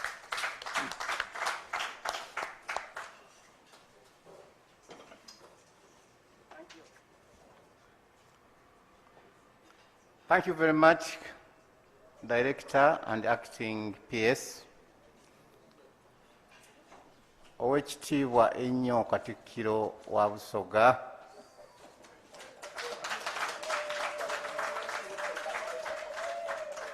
and the Chairperson of the Industrial Training Council, my friend, the representative of the Permanent Secretary, Minister of Education and Sports, Director, and officials from the Ministry, members of the Training Council, management and the staff of DIT, ladies and gentlemen, good morning. I'm sure you're all aware that I stand in to represent the First Lady and Minister of Education and Sports, who was invited to preside over this function, and she actually prepared, but due to equally important state duties elsewhere, she's been unable, and she asked me to come and deliver her message. But before I deliver her message, allow me to make only 3 comments as the minister in charge of supervising this institution. 1, I want to thank you for the warm welcome. The color, the beauty, the organization, the arrangement. You are unique. I was very happy to see that when it came to singing the national anthem, all of you were participating. I was embarrassed yesterday, so I visited some institution somewhere. They failed to sing the national anthem, and we were stuck. I wanted to take over, but protocol was not allowing me. I want to thank you very much. I want to associate myself with the comments made by the Permanent Secretary about the quality of leadership in this institution, about the quality of work in this institution. I was very happy when I heard the supervisor of this staff here. Many times we send you staff and you wonder what happens in the ministry. But this time I was very, very happy to hear the supervisor saying that there is order in this institution. I loved it. Thank you very much for being a very obedient servants. Very obedient servants, as evident from many things. Even taking the message from His Excellency the President about coronavirus very seriously. I was given a gift on entry of a DIT mask. I want to thank you very much. I wish people out there could emulate what's happening in DIT.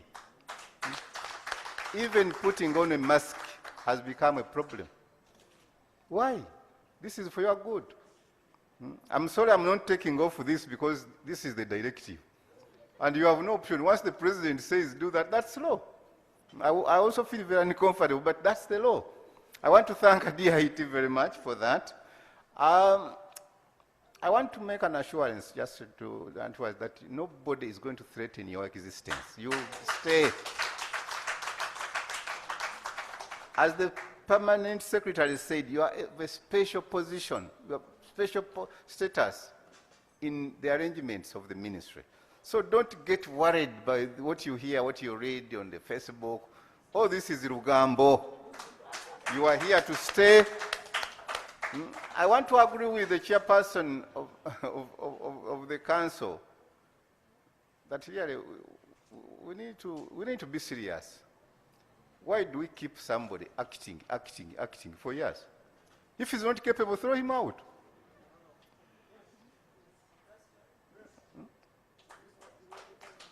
What is it that I'm saying?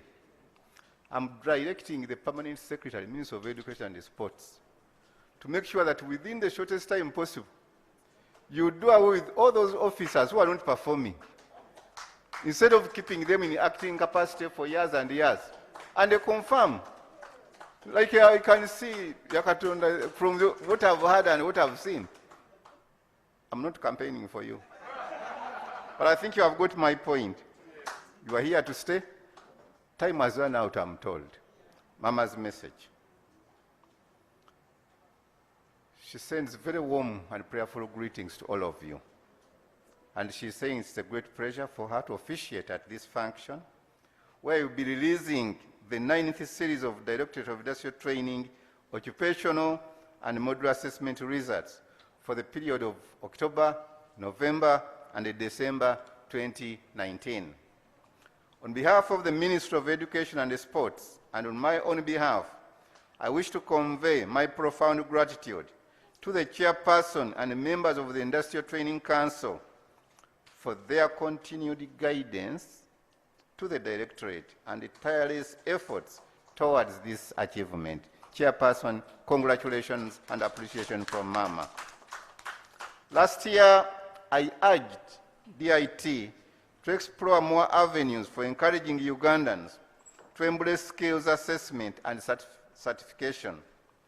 I'm pleased to learn about the increment in enrollment from 45,957 in 2018 to 62,772 candidates in 2019. These students have all been assessed and certified along the principles of competence-based assessment in Uganda Vocational Qualification Framework. I'm equally pleased that the assessment centers have also increased from 1,006 in 2018 to 1,089 in 2019. This is very commendable. The diversification of DIT to cover sections of secondary schools in the country is a very welcome development. The implementation of this dual system of education will increase the opportunities for our learners by giving them a chance to study both generic and vocational education systems concurrently. This is what we are implementing in the new lower secondary school curriculum, as it exposes the learners to different learning methods. It also makes learning more practical, more interesting, and produces citizens who are enterprising and will be able to meet the demands of the world of work. Colleagues, I'm also happy to hear that a UPE primary school, together with some of its teachers and head teacher, were subjected to skills assessment and certification, which is a new strategy in rebranding technical vocational education and training. I'm made to understand that this school is from Barada. I want to hear, when we come back here next year, this good practice spread all over the country, include even Karamoja. We have got to find ways of marketing and rebranding TVET Because this is the way to go if you are to get out of this poverty. This is where money oozes from. But just because people don't know, now the senior sixers who are waiting to join the university, everybody is thinking about going to the university. To do what? Going to the university. No, I want to commend you, Mr. Chair, very much for this initiative. You recall that in the NRM manifesto on 2016-2021, our government pledged to increase access to education at all levels with special emphasis on skills acquisition.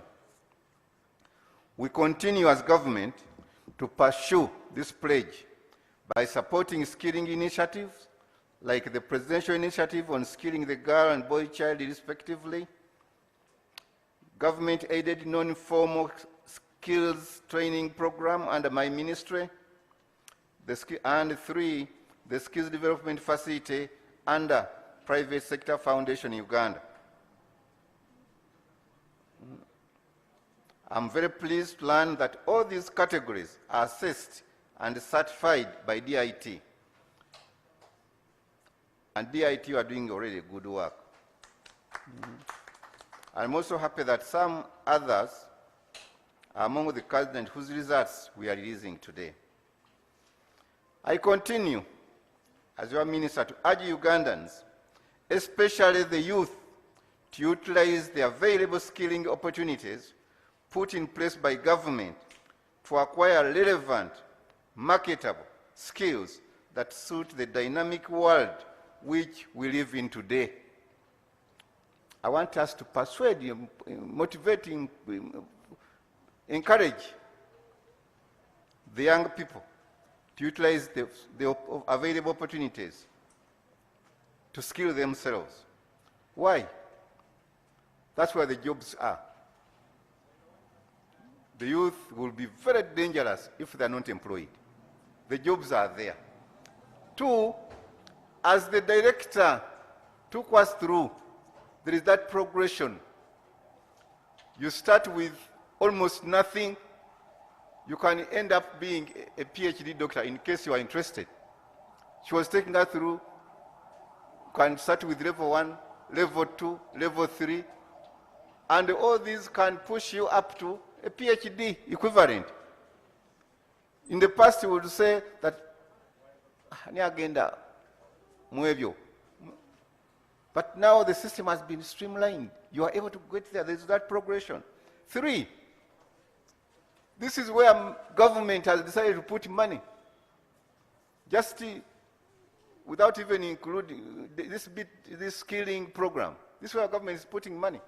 I was looking at the budget, which was read out recently. Over 200 billion. Over. And we are going to put there more so that all Ugandans acquire the badly needed skills for employment. I want to congratulate the candidates whose results we are releasing today upon this great achievement. And I would like to encourage you to continue training, continue skilling yourselves, improving your skills, and progress to higher levels of competence along your occupation lines. As I conclude my remarks, I'd like to commend the private sector, our development partners, industries, enterprises, and all BTV stakeholders for partnering with the government to ensure that the skills development agenda gains momentum as a response to the employment needs of our country, Uganda. On the same note, I would like to commend the Industrial Training Council, the leadership and the staff of DIT, as well as other relevant government bodies who have been working very closely with the DIT towards achieving this milestone. Dear friends, my remarks would be incomplete without a comment on COVID-19 and the adverse effects it has had on our day-to-day lives. While our institutions have closed in order to ensure safety of our learners and the teachers, I would like to urge our parents to engage our children in homeschooling. The other day I was talking about homeschooling. Now I want to add home skilling. Take them to be cooks. He was telling us about cooks. Teach them to be carpenters during this period of lockdown. Go and work with them. That's a skill. Those who will survive and those who will be rich in this century are the people who are multi-skilled. You have the whole of this lockdown to impart skills to our children. That's what Mama is asking. She's saying that she's well informed that DIT is ready, more than ready, to assess these skills once the lockdown is fully lifted. You'd now be imparting skills. One day the lockdown is going to be lifted, and you all come here and get certificates, worker passes. Why not? What happens? I want to congratulate those who are going to skill their children during these holidays, because you are preparing them to become rich. We also need to remain alert and stay safe during these difficult times. Please wear your face mask. Mama is talking. Please wear your face mask. Wash your hands regularly and avoid unnecessary movements. With those few remarks, it's now my pleasure to officially release the 9th series of the Directorate of Industrial Training Assessment results to the general public for God and my country.